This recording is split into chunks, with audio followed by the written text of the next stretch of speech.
The demolition of Swansea Mews is a step closer to reality tonight after a decision by the Toronto Community Housing Board to apply for permits from the city to bring down the buildings.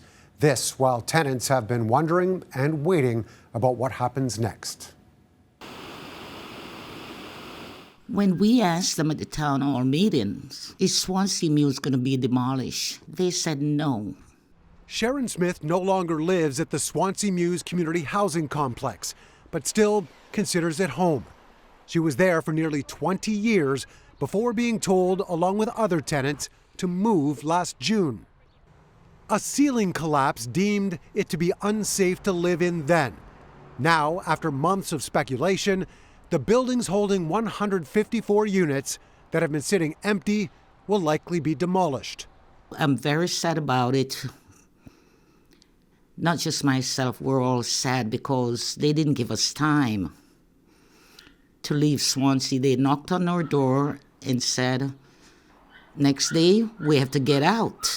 Structural supports were initially installed in individual apartments, but inspections and engineering reports determined soon after that there would be no way to restore what existed.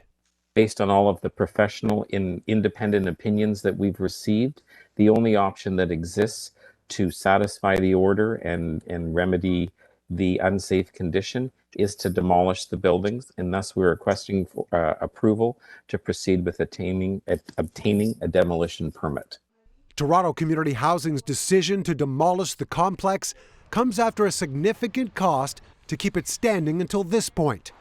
A report presented to the TCHC board says approval of a demolition permit typically takes between 6 to 8 months or can extend up to 18 to 24 months if rezoning is required. Currently, ongoing costs associated with security and shoring at Swansea Mews is approximately $326,000 per month.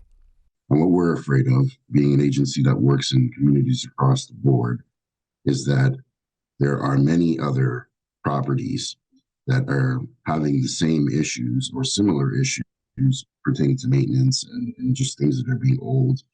So now we have other residents in other communities that are actually alarmed about where they live now. 420 tenants were displaced from Swansea Mews after what they say was years of neglect.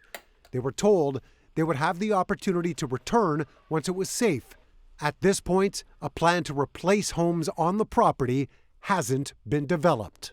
If they do rebuild what they claim on social media, I will be going back to Swansea. That is where I'll die.